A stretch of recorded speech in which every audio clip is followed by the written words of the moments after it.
Yo, absolutely amazing people, it's Viva here, and awesome that you're watching to Team After Week 48 predictions. And I promise you this episode for a long time, because as the big competitions are starting to play again, it is going to be a thrilling Team After Week with the Premier League. Neymar at Paris Saint-Germain and a lot of more superstars will be featuring in this episode, so don't forget to give me a thumbs up, subscribe to my channel if you love Team Viva La FIFA, and if you want to follow me on Instagram and Twitter, go check out Viva La FIFA 87 if you want to keep up to date every second of the day. And we are starting with the goalkeepers in a flash. Are you just like me in love with the coolest shirts, and do you want to get them for the best prices? Go to gogoalshop.com and use the code VIVA for an extra 10% off. Steve Mandanda is our first goalkeeper. He was very disappointing last season at Crystal Palace in the Premier League. He returned to his former club Olympique Marseille in the Ligue 1, and this weekend he kept a clean sheet. He made 6 saves in a 1-0 win. Bram Castro is the goalkeeper of Heracles Almelo, a very small club in the Netherlands,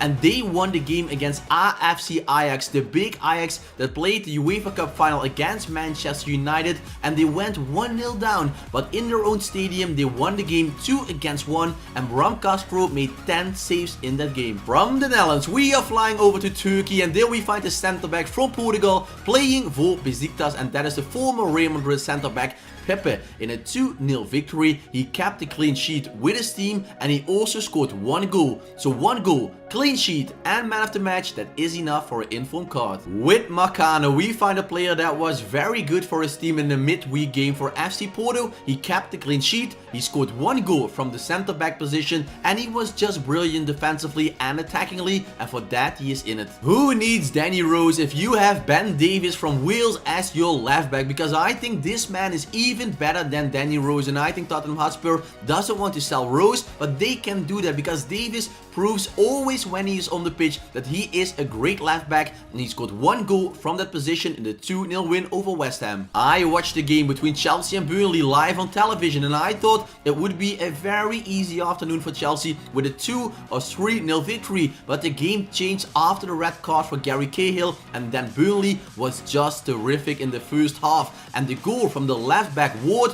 was just incredible. It was a tiki-taka build-up play, and then a great shot from the left hand side of the pitch in the far corner. We go to Toronto in the MLS, and there we find a player that played as a left wing back, a left back or left midfielder. I'm not totally sure what position he played on, but I think he will get a left wing back card, and Morrow scored 2 goals for his team. Zenit St. Petersburg paid around £20 million to get Paredes, the CDM from Argentina. He played for AS Roma. He made the switch this summer, and he was very good for his team instantly, because from the CDM position he scored 1 goal and he kept a clean sheet in a win. Granit Xhaka was probably one of the most important players on the pitch in the game between Arsenal and Leicester City. I thought Leicester City would win the game by 2 goals of Jamie Vardy, but then there was Olivier Giroud in the last second of the game with his head winning the game, but Xhaka was very important with 2 assists as well. A very exciting card if you love silver players in the championship in England is Bouchalakis. He was a player playing in the Greek league, but he made the move to Nottingham Forest, and he did incredible good. In a 4-3 stunning game, he scored 2 goals from the center mid. Mangani scored 1 goal, 1 assist, and what a goal that was. The goalkeeper was outside of his area, and he scored from 35 yards out. He made a shot over the goalkeeper, over the defender on the line. Incredible. Montreal Impact did so good by signing Zemaili, because he picked up 1 inform already, and he is on the verge of getting another inform card. With 2 goals in the win, the man is going to pick up an incredible overpowered and complete inform card. It looks a little bit like the start of Nainggolan. Look who's back and stronger than ever. He looks very fit with a lot of energy, and that is Wayne Rooney. He scored the winning goal for his new team Everton. Ronald Koeman was very happy with him because he was a true leader on the pitch, made a nice finish, and a 1-0 victory, man of the match, and also 3 points for Everton. Victoria Guimaraes have a right midfielder in this squad that is named Hurtado from Peru, but this weekend he played as a cam, and he was brilliant for his team with 1 goal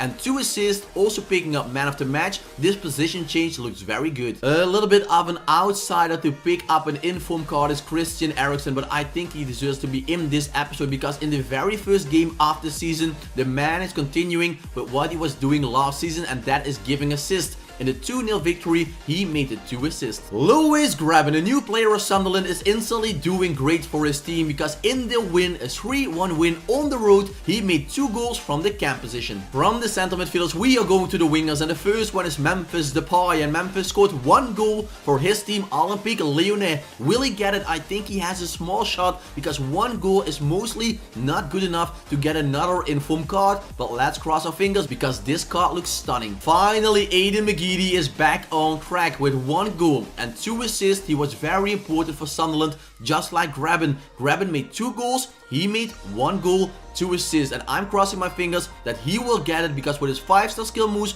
combined with pace and dribbling, it looks like a very nice card. Another player that did great from the left midfield position is Anthony Martial. He came on the pitch as a substitution, and in only 20 minutes he made 1 goal, 1 assist. Is it enough for an inform card? Let's wait and see. We are returning to the Turkish league, and there we find Elia. He plays for Başakşehir. He was a former final player. They won the league last season, and he made a transfer to the new top club in the Turkish league, and that is Başakşehir. And in their 1-0 victory, he made the only goal with a screamer from outside the penalty box. Hell yeah, here he is, Neymar Jr. in his very first game for Paris Saint-Germain. He scored 1 goal, a very easy one, and 1 great assist with a lot of feeling, a killing through ball. Is it good enough for an inform card? Normally, when he was playing at Barcelona, I think 1 goal, 1 assist wasn't good enough. But now he's playing with Paris Saint-Germain, and knowing EA a little bit, they want to make money with his card. He will stay 97 rated because he already has a Team of the Year card that is 98 rated, and that is why he won't go any higher than 97. But man oh man, the card looks just insane. From one of the most famous players in this episode, we go to the most unknown player I think in this episode, and that is Ngoyen. He plays as a right midfielder, but he did great. He scored 2 goals and 1 assist. A player that probably made the most impact this weekend was Kalashev. He came on the pitch as a substitution at halftime. His team was in a 1-1 draw, and then he was fantastic. 2 goals, 1 assist, 4-1 win on the road. Cardiff City started the season off good in the championship with a lot of victories, and they did it again this weekend. A 3-0 victory over Aston Villa, and the 2 goals in that game were scored by their right midfielder, right winger Mendes Leyang. Former Manchester United player Nick Powell now plays for Wigan Athletic, and he did great. Normally he plays as a striker, but this weekend on paper he played as a right winger, false number 9, and he did fantastic from that position with 2 goals and 1 assist. Another player from the Heracles Almelo versus Ajax game is Bradley Kouwas. He can play for Curaçao, a very small island, and this man was so good. 1 assist and the winning goal. It was a stunning finish with his left foot in the far corner. Akin Fenwa, probably one of the most strong players in FIFA history. He became famous after KSI made a video about him, and this weekend he did fantastic for his team Wycombe Wanderers. He scored 2 goals in the 3-2 win. Another week, another play for Monterrey, and this time it's Paban, the striker. He scored 1 goal, 2 assists, man of the match, and he was just unstoppable in that game. Who needs Kylian Mbappé if you have Radamel Falcao? Mbappé was on the bench. He couldn't play because the board was very unhappy with him because he wants to leave the club. And Falcao, he scored 3 goals, picking up a hat-trick, and the other goal was scored by the center back Jamerson. He scored with a bicycle kick, so also a big shout out for him, but he already picked up an inform card last week. Sjeerd Latse played as a center forward, cam, or as a striker, so I'm not totally sure what position he will get, but he was incredibly important for his team with 2 goals and 1 assist. A big shout out for Jamie Vardy. Although his team Leicester City lost the game, this man was uncatchable as he was in the season. They won the league title, and Jamie Vardy, with his head, with his feet, the man is on fire yet again, and let's hope he can continue that streak in this season. Burnley lost one of their best strikers, Andre Gray, this weekend to Watford, but then there was another striker that took his place, and that was Sam Vokes. He scored 2 goals, incredible goals against Chelsea, giving them a stunning 3-2 win. I'm getting very excited with this card. Abel Hernandez playing in the championship for Hull City. It's a bloody shame he doesn't play in the Premier League anymore because this card is so overpowered that you won't believe your eyes. 90 pace, combined with 81 dribbling, 80 shooting and 78 physical, only 81 rated overall. He will be cheap and he will be a cheap beast. Marry me or Marriott, I don't care, but this man as a striker did very good for his team, leading them to the victory with 2 goals and 1 assist. I didn't expect much from Huddersfield Town this season. They bought a lot of players, but I was gambling if those players were good enough to play in the Premier League. But on the road against Crystal Palace, they picked up a 3-0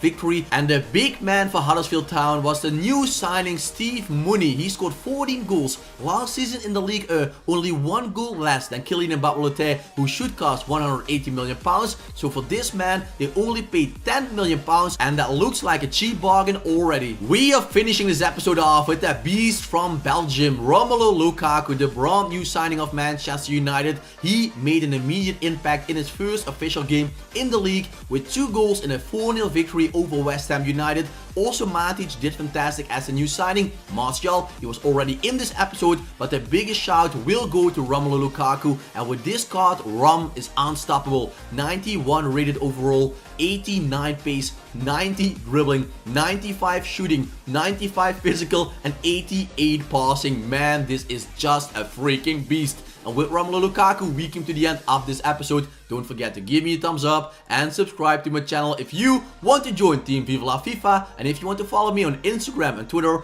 go check out Viva La FIFA 87 if you want to keep up to date every second of the day. I wish you all a fantastic Monday, and as you know, keep it cool, keep it real, and ciao for now. See the line where the sky meets the sea, it calls me, and no one knows how far it goes. If the